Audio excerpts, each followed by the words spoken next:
فرعون نے کئی 100 سال حکومت کی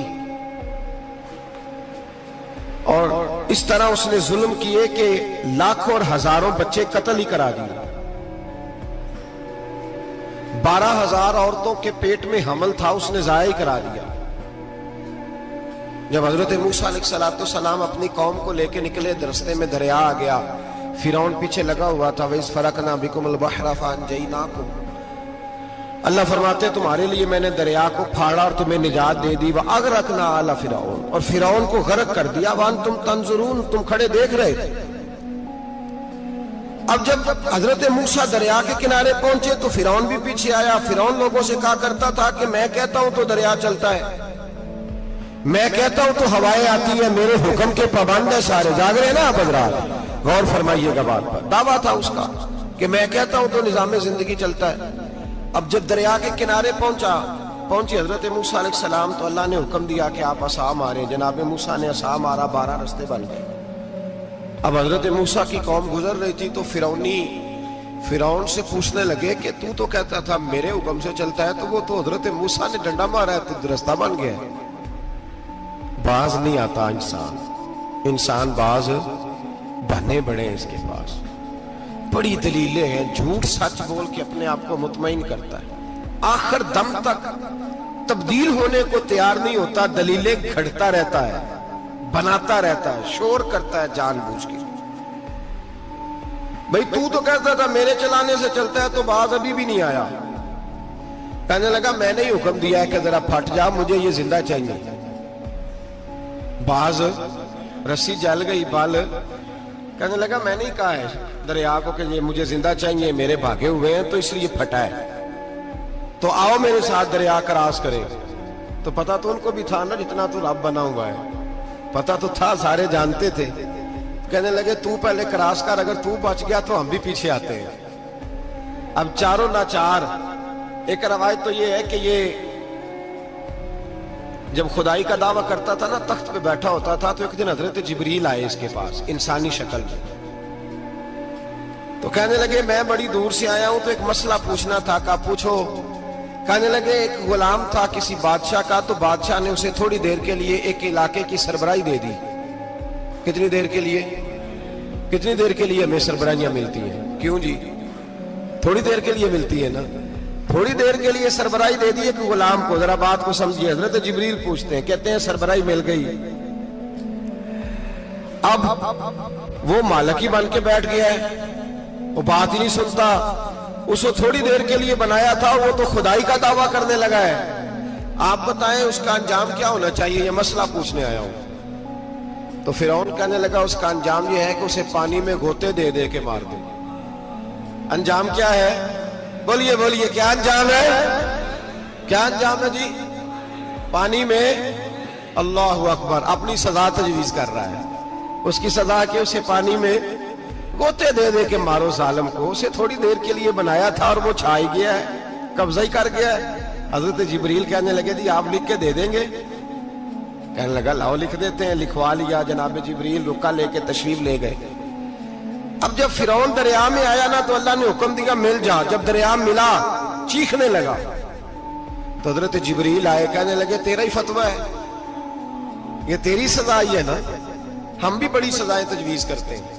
یہ جھوٹا ہے جی, اس کا تو فلانا علاج ہونا چاہیے, تو اگر تو جھوٹ بولے تو یہ فلانا بڑا جاور ہے جی, اس کے ساتھ اس طرح ہونا چاہیے, تو اگر تو یہ کام کرے تو جو سزا تو لوگوں کے لیے تجویز کر رہا ہے تو اپنے بارے میں بھی سوچ.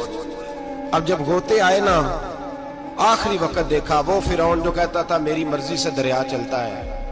علامہ صاوی نے تفسیر صاوی میں لکھا ہے, تڑپ کے رونے لگا. جب یہ مزاج ہے, ایک دفعہ اوپر آتا ہے آدمی جب دریا میں جاتا ہے, اوپر آیا تو چیخنے او میرے حواریو خدا کا واسطہ مجھے بچاؤ. کہنے لگے تو کہتا تھا میری مرضی سے چلتا ہے. بے بسی ہے, تڑپتا ہے, روتا ہے. وارث شاہ مان کری نہ وارثہ دا, رب بے وارثہ کر کے مار دائی. تڑپ رہا ہے, چلا رہا ہے, کوئی مدد کو نہیں پہنچتا. اب جب آخری غوطہ آیا تو کہنے لگا آمنا میں رب موسیٰ و ہارون, میں موسیٰ کے رب کو بھی مان گیا, ہارون کے رب کو بھی. اللہ نے فرمایا نہیں, اب تیرا ماننا قابل قبول اس وقت ماننا تھا جب تجھے مہلت دی تھی، جب تو جوان تھا. بڑھاپا آتا ہے، بیماری آتی ہے، جوان آدمی بیماری کا شکار ہوتا ہے تو کہتا ہے یا اللہ ایک دفعہ صحیح کر دے، میں ساری پڑھا کروں گا، ایک دفعہ ٹھیک کر دے، میں مسجد میں رہوں گا، میں اگلے سال اعتکاف بھی کروں گا، میں ساری تراویحیں پڑھوں گا. تو اس وقت پڑھنی تھی جب تجھے مہلت دی تھی، اس وقت پڑھنا تھا جب اللہ نے تجھے آسانی دی، زندگی دی. اگلا وقت یہ حال ایک کا نہیں ہوا. نمرود کو دیکھ لیں، حضرت ابراہیم علیہ السلام کو کہتا تھا میں رب ہوں. آپ نے فرمایا رب تو وہ ہے جو زندہ کرتا اور مارتا ہے. ایک موت کا قیدی بلایا، کہنے لگا ہاں بھائی کتنے دن رہ گئے تھے پھانسی میں؟ کہنے لگا جی پرسوں ہونی تھی. کہا جا تجھے آزاد کیا، لو میں بھی زندگی دیتا ہوں. ایک بے گناہ آدمی کو پکڑ کے قتل کر دیا، کہتا میں بھی مارتا ہوں. حضرت ابراہیم علیہ السلام کہنے لگے تو بیوقوفوں جیسی دلیلیں دے رہا ہے، چل اس طرح کر، میرا رب سورج مشرق سے نکالتا ہے، تو اگر رب ہے تو مغرب سے نکال کے دکھا. اب دلیل کا جواب کوئی نہیں تھا تو کہنے لگا پکڑو اور آگ میں ڈال دو. اللہ کے نبی کو آگ میں ڈالنے والا. یہاں ایک مچھر بیٹھا ہے، 400 سال حکومت کی اور خدائی کا دعویٰ کیا. یہاں مچھر بیٹھا تھا، چھینک آئی تو مچھر اندر چلا گیا. پہلے دربار کا ادب یہ تھا کہ جو آئے سجدہ کرے. اب اس کے سر پہ کوئی چیز مارتا تھا تو اسے سکون ہوتا تھا. مچھر تھوڑی دیر کے لیے اس کا دماغ چھوڑتا تھا. او بھائی یہ اس دھرتی پہ اللہ نے لوگوں کو نظارے دکھائے اور ہمیں سمجھانے کے لیے دکھائے، ہمیں تفکر کی، غور کی دعوت دی کہ دیکھ لینا، اپنے عمل کو پرکھنا. تمہارے عمل حضرت موسیٰ کے فرما برداروں جیسے ہیں، جناب ابراہیم کے فرما برداروں جیسے ہیں، یا بن کے بیٹھ گئے ہو؟ اب دربار کا ادب یہ ہے، بے بسی کا یہ حال ہے کہ جوتے لٹکتے ہیں دربار میں، جو آتا ہے جوتا کھینچتا ہے. اور ادب یہ ہے کہ 10 جوتے نمرود کے سر پہ مارو. اور 400 سال جوتے لگتے رہے. روتا تھا، جو آدمی آتا تھا منتیں کرتا تھا، کہتا تھا کہیں سے کوئی دوائی مل جائے گی. پاگلوں جیسی زندگی گزاری، پاگلوں جیسی سخت. وہ تو حساب، وقوع قیامت تو حساب ہوگا ہی. یہاں لوگ پاگل ہو کے مرتے ہیں، معاذ اللہ، نفسیاتی مریض ہو کے مرتے ہیں. یہاں آخری وقت اتنا سخت آتا ہے کہ دنیا موت کی دعائیں مانگتی ہے. میرے بھائی جب انسان ظلم کرتا ہے تو بھول جاتا ہے کہ شاید مجھے پوچھے گا کوئی نہیں. جب وہ زیادتی کرتا ہے تو بھول جاتا ہے. جب وہ کسی کا حق کھاتا ہے تو وہ کہتا ہے شاید اس کا تو وارث ہی کوئی نہیں جس کو میں لوٹ رہا ہوں. لیکن جب اللہ کی پکڑ آتی ہے، حجاج بن یوسف ظالم تھا، اس نے اچھے کام بھی کیے تھے. قرآن پاک پر زیر زبر آراب حجاج بن یوسف نے لگوایا. محمد بن قاسم کو ہندوستان سندھ کے علاقے فتح کرنے بھی حجاج بن یوسف نے بھیجا تھا. ساری خوبیاں اپنی جگہ پر، ظالم بہت بڑا تھا. کسی آدمی نے اس کے سامنے کونے کی طرف منہ کر کے ساتھ والے سے بات کر لی تو کہنے لگا میرے خلاف کیا، اس کو لے جاؤ، 2 ٹکڑے کر کے واپس لے آؤ. توتی بولتا ہے نا اقتدار. جب کسی کے ہاتھ اقتدار ہوتا ہے نا، وہ چاہے ایک گھر کا ہی کیوں نہ ہو، وہ 10 بندے فیکٹری میں کام کرتے اور جو ان کا مالک ہوتا ہے وہ کہتا میں مالک ہوں، مجھے مانو. جب تو صاحب اقتدار ہوتا ہے نا، جب تو سسر بن کے بیٹھتا ہے اور کسی غریب گھر کی بہو آتی ہے 2-4 تو کہتا میرا اقتدار ہونا چاہیے. جب میں کھانسنے لگوں تو ہر آدمی کے ہاتھ میں ٹشو پیپر ہونا چاہیے. جب میں بولنے لگوں تو بندھے ہوئے ہاتھوں سے ہر آدمی جی کرتا ہوا کھڑا ہونا چاہیے. جس آدمی کا، اور یہ کام بہو بھی کرتی ہے کئی دفعہ، وہ بھی کہتی ہے کہ تمہیں پتا نہیں میں کتنا لمبا چوڑا جہیز لے کے آئی ہوں. جب میں سونے کے لیے اپنے بیڈ روم میں جاؤں تو خبردار بوڑھے بابے کو اجازت نہیں کہ وہ کھانسے. اماں کو چاہیے کہ اگر اس کو بڑی سخت پیاس بھی لگی ہے تو میرے سوتے باورچی خانے میں برتن نہ کھٹکھٹائے. جو جہاں بھی جس اسٹیج پہ بھی بیٹھتا ہے وہ کہتا ہے کوئی نہیں مجھے پوچھنے والا، میں مطلق العنان ہوں. جوان بوڑھوں کا مذاق اڑاتے ہیں، سمجھتے ہیں شاید کبھی بوڑھے نہیں ہوئے، مذاق اڑاتے ہیں. تندرست لوگ بیماروں کا مذاق اڑاتے ہیں، شاید کبھی بیمار نہیں ہوئے. حجاج بن یوسف ظالم تھا، ظلم کرتا تھا، زیادتی کرتا تھا. حضرت سعید بن جبیر ایک تابعی بزرگ تھے، اتنے بڑے بزرگ تھے کہ ساری رات نماز پڑھتے تھے، سارا سال روزہ رکھتے تھے. ایک دن انہوں نے منبر پہ بیٹھ کے کہا کہ حجاج ظلم سے باز آ جائے ورنہ اللہ کی لاٹھی بڑی بے آواز ہے. اللہ کی لاٹھی، اس کا کیا مطلب ہوتا ہے؟ اس کا مطلب ہے جب رب کی لاٹھی چلتی ہے تو اس کی آواز جی اس کا پہلے کوئی پیغام وہ پہلے اعلان نہیں کرتا کہ تگڑے ہو جاؤ لاٹھی چلنے لگی ہے. لاٹھی چلتی ہے پر اس کی آواز سمجھ آ رہی ہے میری بات کی. جمعۃ الوداع کے لیے تشریف لانے والے احباب خاص غور فرمائیے گا. حجاج بن یوسف کو پتا چلا کہ حضرت سعید بن جبیر نے میرے خلاف بات کی. بلا لیا, کہنے لگا تو نے میرے خلاف بات کی ہے؟ فرمانے لگے کی ہے. کہنے لگا تجھے پتا ہے میں قتل کر دوں گا؟ آپ فرمانے لگے نہ تو زندگی کا مالک ہے نہ موت کا مالک ہے, تو کیسے قتل کر؟ کہنے لگا تجھے پتا ہے میرا؟ فرمایا میں نے تجھے نہیں, میں نے تو کئی شداد, کئی حماد, کئی قارون, کئی فرعون, کئی نمرود دیکھے, کئیوں کی داستانیں سنی. تو کون ہے؟ تو چھوٹا سا ہے. ایک جملہ ہے ملا جلال الدین رومی کا, بڑے درویش تھے, ایک بات کہہ گئے. کہنے لگے نمرود جتنے پیسے نہیں, فرعون جتنی حکومت نہیں, قارون جتنی دولت نہیں, ورنہ فرمانے لگے میرے زمانے میں بھی کئی لوگوں کا خدا بننے کو دل کرتا ہے, کئی لوگوں کا دل کرتا ہے, لیکن نمرود جتنے پیسے, فرعون جتنی طاقت اور قارون جتنی دولت نہیں, ورنہ ہو سکتا ہے لوگ دعویٰ کر جائیں معاذ اللہ ثم معاذ اللہ. یہ آج سے کئی سو سال پہلے وہ کہہ رہے ہیں, آج تو حالات بڑے ابتر ہیں, اس کی نسبت خطرناک. فرمانے لگے حضرت سعید بن جبیر تو زندگی موت کا مالک نہیں. کہنے لگا پکڑو, قتل کرو اسے, لے جاؤ. جب پکڑ کر کھینچ کر لے جا رہے تھے نا تو حضرت سعید بن جبیر مسکرانے لگے. اب ظالم کے سامنے مسکرائے تو اس کو بڑا غصہ آیا, یہ میرا مذاق اڑاتا ہے. بلا لیا, ادھر آؤ, کیوں مسکرا رہے ہو, کیا ہوا؟ تو حضرت سعید بن جبیر کہنے لگے میں مسکرا رہا ہوں تیری بیوقوفی پر اور اپنے اللہ کی دی ہوئی ڈھیل پر. میں مسکرا رہا ہوں کہ یا اللہ کیا بات ہے, کیا تیرا شان ہے, کیسے لوگوں کو ڈھیل دی ہوئی ہے. میں مسکرا رہا ہوں تیری بیوقوفی پر کہ تو سمجھتا ہے شاید مجھے پوچھنے والا کوئی نہیں. کہنے لگا اس کو باہر نہ لے جاؤ, میرے سامنے قتل کرو. ٹھیک ہے جی. قتل کرنے لگے تو حضرت سعید بن جبیر نے منہ کعبے کی جانب کر لیا. انی وجہت وجہی للذی فطر السماوات والارض حنیفا وما انا من المشرکین. جب آپ نے یہ آیتیں پڑھی نا کہ میں نے منہ کر لیا ہے اپنے رب کی جانب, کرو مجھے قتل. کہنے لگا نہیں نہیں, اس کا منہ پھیرو, کعبے کی طرف ہو کے قتل نہ ہو. ہے ظالم پر پاگل ہو گیا ہے. حضرت سعید بن جبیر کے حوصلے نے شکست دے دی, ناکام ہو گیا, مخبوط الحواس ہو. کہنے لگا اس کا منہ پھیر دو. جب کعبے سے پھیرا تو آپ فرمانے لگے للہ المشرق والمغرب فإنما تولى فثم وجه اللہ. اللہ فرماتا ہے تو مشرق اور مغرب سارا ہی اللہ کا ہے, جدھر بھی منہ کرو گے ادھر اللہ ہی اللہ ہے, جدھر بھی منہ کرو گے ادھر اللہ ہی اللہ ہے چاروں جانب. پھیر دے جدھر منہ پھیرنا ہے, تو نے پھیر دیا منہ.